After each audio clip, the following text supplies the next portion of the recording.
สบายเนาะตอนนี้เราก็มาฮอดนั่นกับฮู้จักบ่แม่นเพียงอันนี้น่ะตอนนี้ก็เป็นการเป็นวัดอย่างหนึ่งที่คนเวียดเขาขอพรน่ะนะแต่ว่ามื้อนี้ก็พักข้าพเจ้าก็จะได้เสกแล้ว ปากกามากับนำทีมงานบรรดาลซิงเกิลลาวเพิ่นนี่ล่ะ เธอ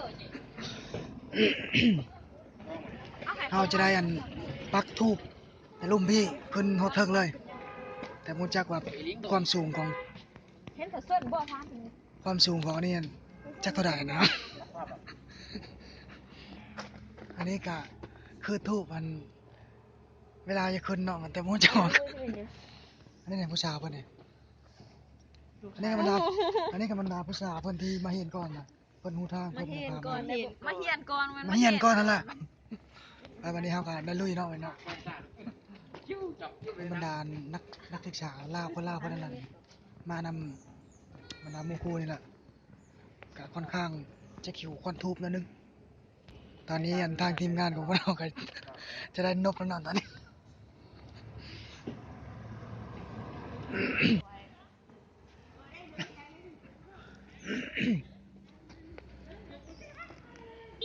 เจ๊ชื่อสวยนะ อันนี้ก็ผู้สาวเพิ่นกำลังจะอธิษฐานนะตอนนี้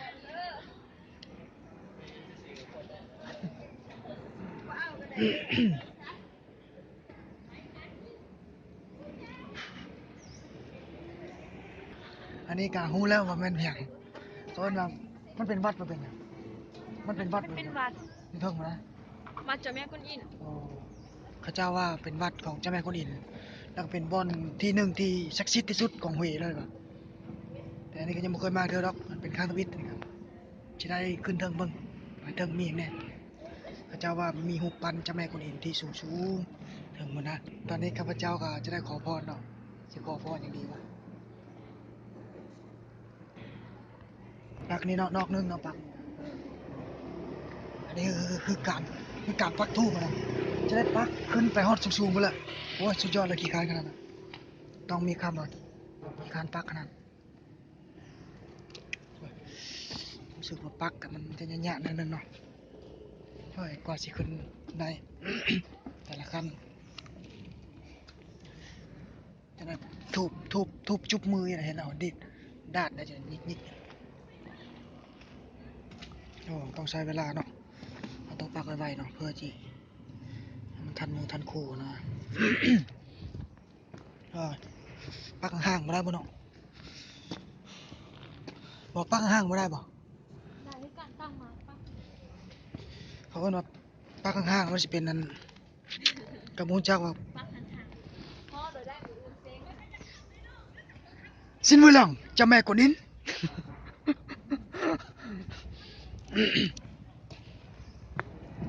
ต้องมีการคอให้บ่ ไอ้ไว้นะเซิร์นคอแต่พี่บ่คอไปนะหรือว่าคอเทิงพุ่นคอแต่พี่ขึ้นไปแล้วบ่ ก็จะผีขึ้นไปก็ได้ยืดเทิงกันนี่อีก เออข้าพเจ้าก็ รู้สึกว่าปัก คนนี้ค้าใหม่ตังกล่องได้เอาบ่ ฮะ คนนี้ใหม่ตังกล่อง ป้าคือบ่ว่าถนน เอาตอนนี้ก็มีไม้ ไม้ตั้งกองกันเนาะเล่นสบายแล้วบัดนี้ สบายแล้ววันนี้ไปเราก็ได้ขึ้นเทิงพุ่นละแล้วอันนี้ก็ภาษาเพิ่นซื้อได้นี่ อันนี้นำซื้อไหน ซื้อฮัทไซ อ๋อเพิ่นว่าซื้อฮัดใส่สามารถคนเห็นหน้าเพจเพิ่นเนาะ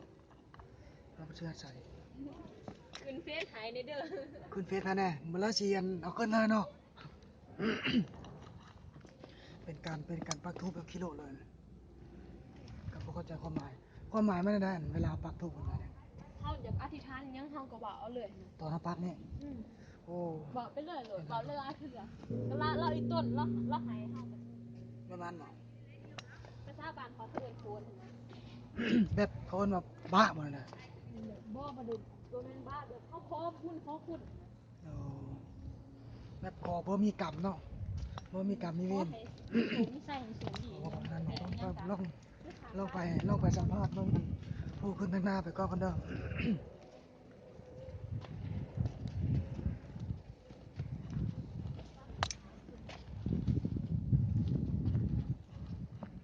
เท่าเอ้ยท่าแน่มาขอสัมภาษณ์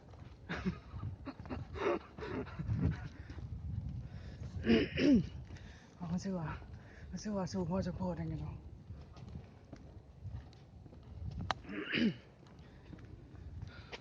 รู้สึกอะไรเกี่ยวกับการมาวันนี้ ฮะ นะรู้สึก รู้ อะไร สึกว่าเม็ดหมอยแล้วตอนนี้เนาะ เมนมาขนาดเลย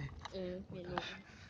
มานี่ได้จังหูจากทางมาเนี่ย เอากะเคยมาแต่ก่อนเนาะก็รีบหูมานะเออ มานี่เพื่ออย่างจุดประสงค์เพื่ออย่าง จุดประสงค์ก็คือว่ามาขอพรเนาะไกลจุเสียงแล้วก็อยากได้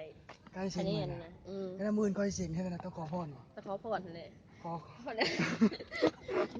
ค่อยขอมันเสียงผ้าที่ค่อยขอพรเนี่ย แล้วแต่จะคล้องอะไรเนาะ อันนี้เพิ่นก็ได้ปักทูบเนาะโอ้มือนะ ปักเขาใส่ละ ช่วงนั้นเป็นเนื้อคู่เดี๋ยวโอเคอยู่ต่อ โค้ง บ่คงเนาะจับไป ตอนนี้เนาะเหมือนกับมา ตอนนี้ค่อยกำลังปักทูบเนาะ จับมันนั่นแหละพอได้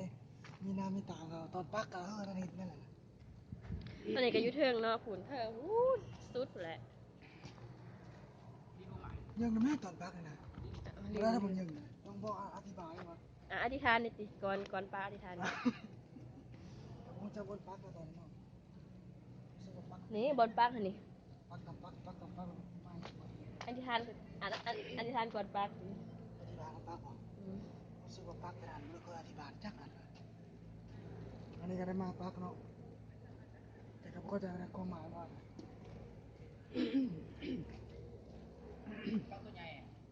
มันคือไปปักกันยี่เดี๋ยวก่อน โอ้คันเป็นของมันได้ไหมปักยังไง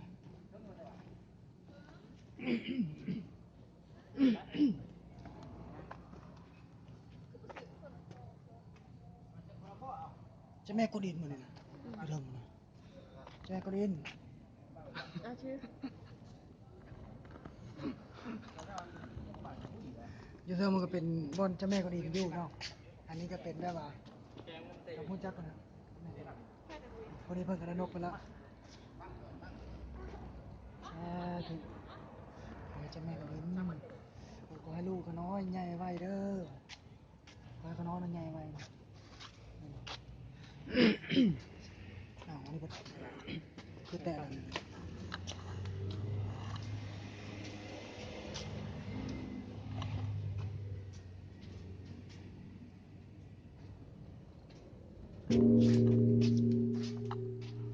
มาลาวสาวเวียดนามมาลาวสาวเวียดนามเพิ่น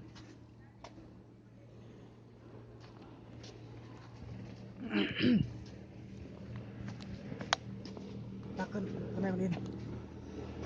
ทางด้วย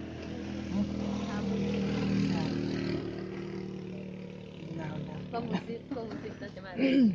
ก็มือซิ ตอนนี้ความรู้สึกก็เป็นกระบูจักใช่ป่ะนะก็ธรรมดา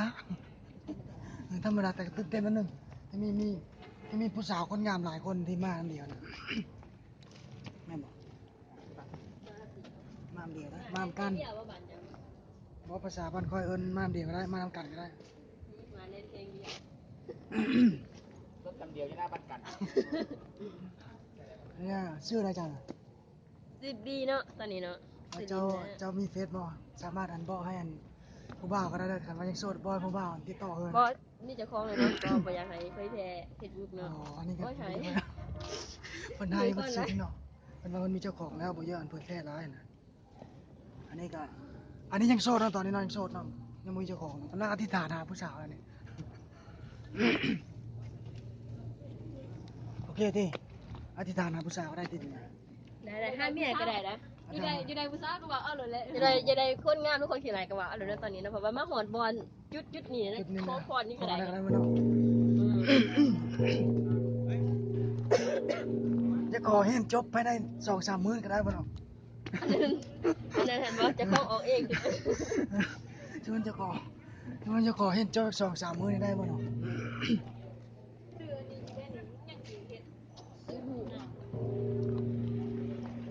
เดี๋ยวปักอยู่บ่ปักติ ไปปักโซนไหม ปักให้ปักล่าง ไปปักมาเดี๋ยวก็ได้ติ นี่สิไปอันนี้ตูอยู่เถิงนี่นี่ เริ่มมันสมมุติว่าปักมันปักถึงได้ติ ก็ได้ การเป็นย่างเลยจ้ะอันนี้ก็เป็นการขายทูบเนาะซื้อไปแล้วประมาณมัดหนึ่งก็ประมาณ100 อัน ข้าพเจ้าเองอะปักบ่หมด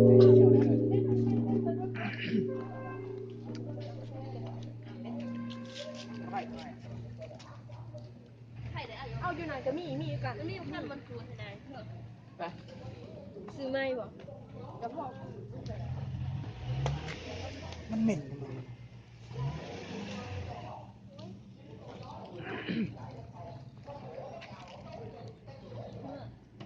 อันนี้ก็เป็นคลองเนาะอยู่เทิงมันเป็นคลองของพระเจ้าอ่ะ จะได้แบบเขาตีเพลนนะที่บ้านเราอะจะได้แบบคลองเขาตีเพลนเนี่ยตีโป่งอะนะมันจะคือนั่นแหละ อยู่สถานที่เนี่ยมันเป็นแบบสถานแบบภูที่มันสูงสูงกว่าสกลอยู่เทิงกับที่มีอันเจ้าแม่กวนอิมถือว่าเป็นบ่อนหนึ่งที่มีความศักดิ์สิทธิ์หลายเขาว่านะเป็นสถานที่หนึ่งแห่งที่มีแห่งท่องเที่ยวที่เป็นแห่งท่องเที่ยวแต่ว่าอยู่เทิงนี่ก็บ่มีนักท่องเที่ยวหลายปานใดบ่ซ้ำวัดบ่อนหนึงนั่นเพราะว่าวัดนั้นมีอันคนต่างประเทศหลายอยู่นะ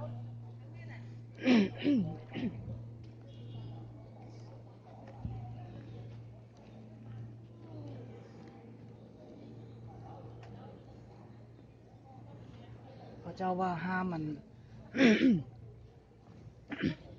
เดี๋ยวนะ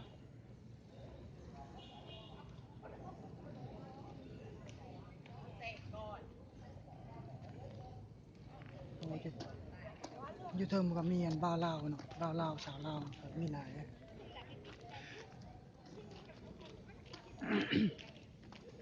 แต่แบบเฮามาจูดทูบรอลิ้นตอนนั้นว่าหมู่ตะลุมมุนเขายังบ่ขึ้นมาเฮาจะขึ้นไปเลยคือว่าขึ้นมาไวนะ ไม่เท่าเอ้ยไม่เท่าบ่ขึ้นมาเทิงอ่ะฮะ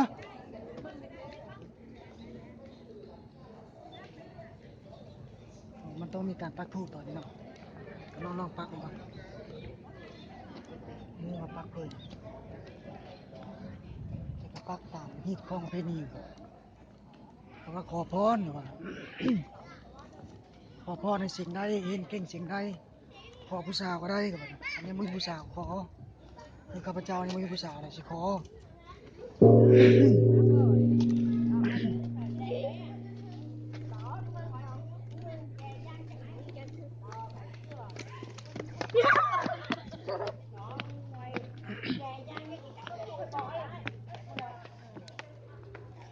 สูงบ่อันนี้ก็เป็นเจ้าแม่ร่างของเจ้าแม่กลิ่นก็เป็นรูปปั้นของรูปปั้นนั่นหนึ่ง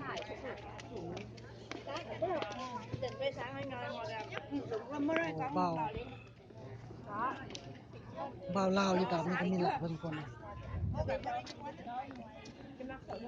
อันนี้ก็เป็นสาวอีกคนหนึ่ง ปักกระบอกเพื่อปักกระบอก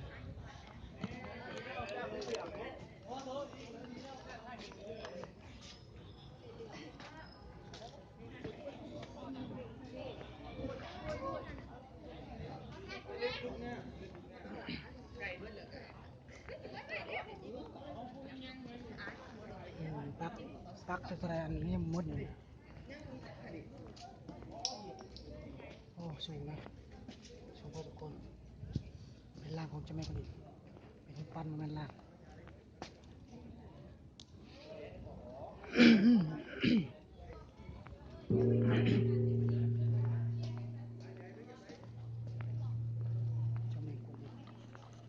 เจ้าแม่กุดินเห็นในหนังกันซุนหมอคงอ่ะนั่นแหละเจ้าแม่กุดินนั่นแหละเห็นในหนังกันซุนหมอคงอ่ะนะเจ้าแม่กุดินนั่นแหละ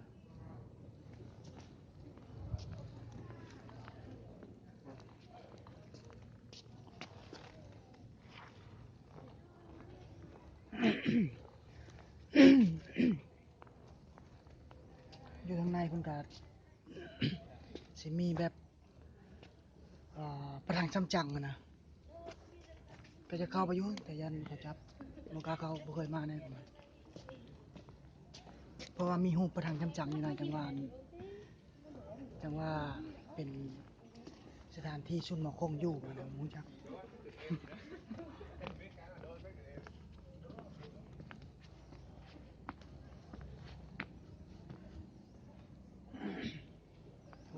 เป็นบอนหูปปั้นครับเขาเจ้าเนาะ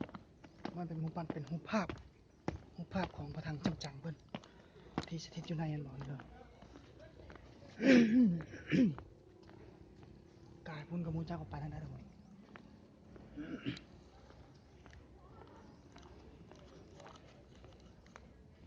รู้สึกว่าปักทูบนี่ปักตะรุดยังบ่หมดอยู่ตอนนี้โอ้ยเมื่อย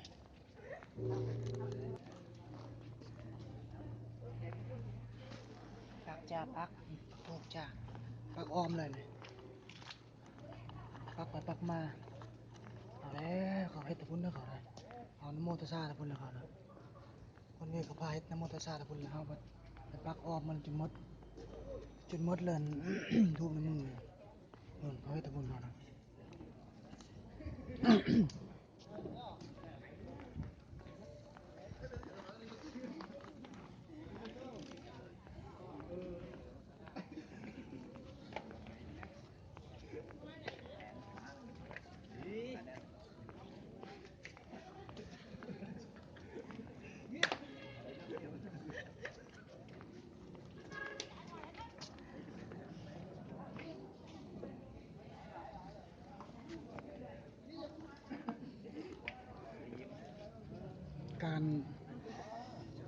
การถ่ายทำวันนี้ก็สิได้จบไปเท่านี้ก่อนเนาะเพราะว่าต่อไปสิได้ถ่ายรูปทำบ่ได้รูปมันก็สิบ่มีภาพนะไว้เก็บไว้เป็นที่ระลึกเราก็ต้องมีการเก็บกำถ่ายรูปไว้ตอนนี้นะหมดตัวนี้นะคันไปบ่มาสิถ่ายรูปอันสิอัดวิดีโอลงอีก แต่ว่าผู้สาวเพิ่นบรรดาผู้สาวก็จักอยู่ใส่ตอนนี้บ่เห็นเลย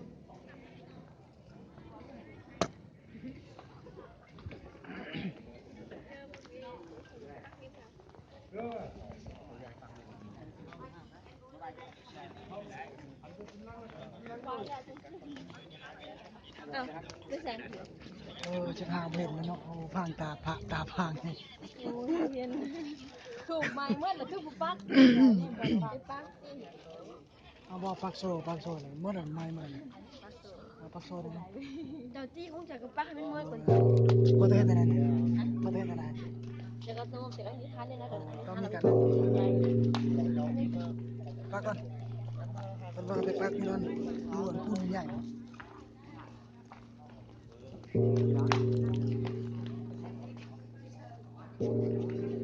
อันนี้ก็เป็นการปักเนาะ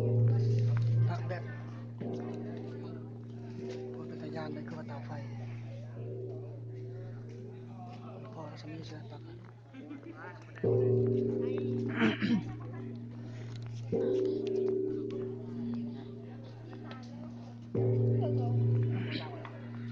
ลองนู่